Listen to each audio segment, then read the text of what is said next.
al ir el primero, a ir en esta primera intervención, yo creo que merece la pena hacer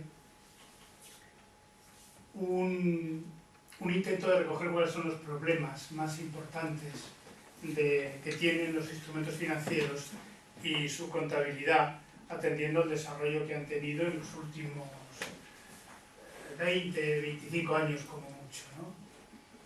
Sobre todo porque de esta manera destacaremos que buena parte de los problemas a los que tenemos que enfrentarnos proceden de una estrategia que quizá esté equivocada, y eso nos va haciendo que avancemos en ocasiones a trompicones, ¿no? Entonces voy a señalar varias ideas y luego si acaso se comenta, pero siempre en un nivel de generalidad tremendo. No me voy a meter en cómo se valora nada en absoluto, aunque señalaré el valor razonable, pero ya supongo que todo el mundo sabe cómo se calcula el valor razonable, porque todo el mundo lo sabe, ¿verdad? No tenéis ninguna duda. Pues ya está. Con eso yo ya me conformo y puedo empezar a hablar de los problemas fundamentales que yo veo en el área de instrumentos financieros en cuanto a la información financiera que se tiene que dar, que desde luego tiene que ver primero con las prácticas de las empresas y después con la normativa, ¿no? El primer problema que yo veo en los instrumentos financieros es que poco a poco estamos yendo a un modelo dual. Esto no es una idea mía, está por ahí escrita, pero es verdad. En la contabilidad de las operaciones de explotación, en lo que es comprar existencias, producir, almacenarlas, venderlas, pues en todo esto seguimos un modelo contable más o menos basado en el coste histórico. Ya sé que en España no se permite otro modelo. En las normas internacionales de información financiera se permite un modelo de valor razonable, aunque se sigue por muy pocas entidades. Pero bueno, en cualquier caso, ahí el problema que se plantea, así en términos generales, tiene que ver con una empresa que invierte y que quiere ver cómo recupera la inversión. Poco a poco, en el tiempo, a través de las ventas, de las amortizaciones, bueno, pues va a recuperar. Este es el problema típico en contabilidad, que sería la contabilidad de las operaciones.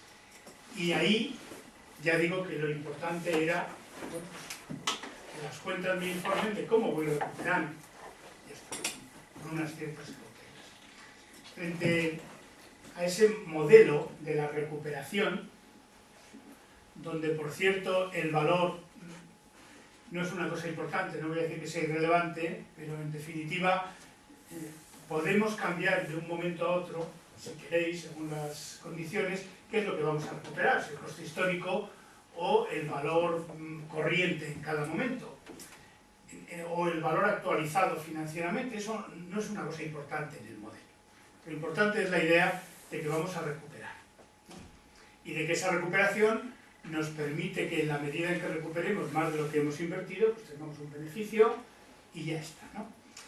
Bueno, este es el modelo tradicional, yo creo que todo el mundo lo conoce, y frente a este tenemos el modelo que ha ido surgiendo, ya digo que a trompicones y con problemas, no como algo planificado, sino como algo que ya veremos se ha ido improvisando poco a poco, el modelo de los instrumentos financieros, donde no se planteaba en absoluto el problema de la recuperación como el mayor problema importante, sino el mayor problema, perdón, había dos problemas grandes a resolver. Dos problemas que no estaban en el otro modelo. El primero es lo que denominaría yo integridad. Se trataba en un primer momento, y luego después también ha ido, bueno, yo creo que este es el problema general, de que todos los instrumentos financieros en los que se hubiera metido una empresa, queriendo o sin querer, estuvieran en la información. Esto no es un problema teórico, por ejemplo, con las existencias o con el inmovilizado. Esto en la contabilidad ya lo tenía resuelto. Era inexplicable que una empresa que hubiera comprado un inmovilizado no lo tuviera en cuentas, ¿no? Sin embargo, en instrumentos financieros, desde el principio, desde el famoso FAS 80, que regulaba los contratos de futuros, el problema estaba en que si la empresa se había metido en riesgo lo dijese. Fijaos que el FAS 80 ni siquiera implicaba una determinada contabilización, había que decirlo y dar algunas valoraciones y ya está, es decir, se metía en las notas, pero en la información financiera quedaba claro que la empresa tenía un riesgo. Entonces, en el momento en que uno tiene un riesgo, pues lo que tiene que hacer es informar del mismo, ¿no?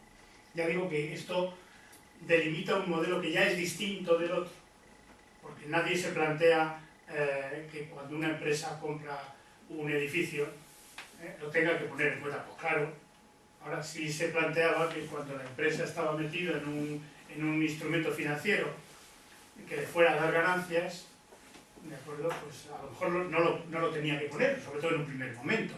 Y si le daba pérdida, pues había que discutirlo, si se ponía o no se ponía. Es decir, lo primero que cambia es en el hecho de que aparece ese principio, voy a llamarlo provisionalmente principio de integridad, ¿verdad? Este problema no es un problema del año 88, ya el FAS 80 yo creo que era de finales de los 80, no sé si era del 88 aproximadamente, bueno, por ahí. Es que este es el problema que tenemos entonces y ahora. ¿Cuál ha sido el problema en Lehman Brothers? Pues que se han buscado las vueltas para que el repo 105 este no estuviera en las cuentas. ¿Veis? Es que es el mismo problema.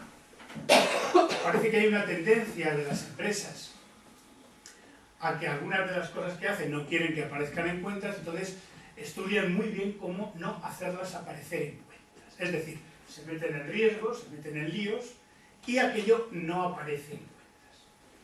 Y entonces esto les deja bastante tranquilos porque piensan que, como esto es un círculo vicioso, ¿no? Como no aparece en cuentas, pues no hay riesgo. Y como no hay riesgo, pues no tiene que aparecer en cuentas. Ya está. Entendiendo que ahora siempre lo que vamos buscando quienes leemos estados financieros es cómo está esta empresa con respecto al riesgo. Entonces, el primer problema gordo que yo señalaría es que casi todos los que han pensado y los que han estudiado, los que han hecho normas y los que han estudiado, se han encontrado con el problema de cómo hacer aflorar instrumentos financieros que representan riesgos para las empresas, cuando las empresas tienen una tendencia natural, así pueden no poner, ¿no? Pero fijaos que esto tampoco es de los instrumentos, no es un problema de un derivado, no es un problema de un derivado. En estos momentos tenemos en elaboración el nuevo régimen sobre el leasing, sobre arrendamientos financieros, y entonces lo primero que dice la norma de arrendamientos financieros es, mire usted, ¿qué es ese arrendamiento financiero? No hay arrendamiento financiero ni operativo ni nada. ¿Tiene usted deudas? O póngalas. ¿Tiene usted deudas? ¿De acuerdo? Entonces, en esta norma sí que se ve claro esto que yo estoy diciendo, porque esta norma está todavía en ciernes, la estamos discutiendo y hay una posición dura en el sector contra ella. ¿Por qué? Pues sencillamente porque parece evidente que las empresas ahí no ven un riesgo, entonces como no ven un riesgo no quieren hacerlo aparecer. Pero lo mismo que sucedía hace 20 años con los contratos de futuros, es que es exactamente el mismo problema, lo mismo que pasa con el repo 105 en el Lehman Brothers. En el fondo, apreciar que hay un riesgo no es una cosa tan clara. Y entonces ahí nos jugamos el ponerlo o el no ponerlo en los estados financieros. Este es lo que yo creo que constituye uno de los ejes sobre los que va a versar la discusión de hoy. Si existe.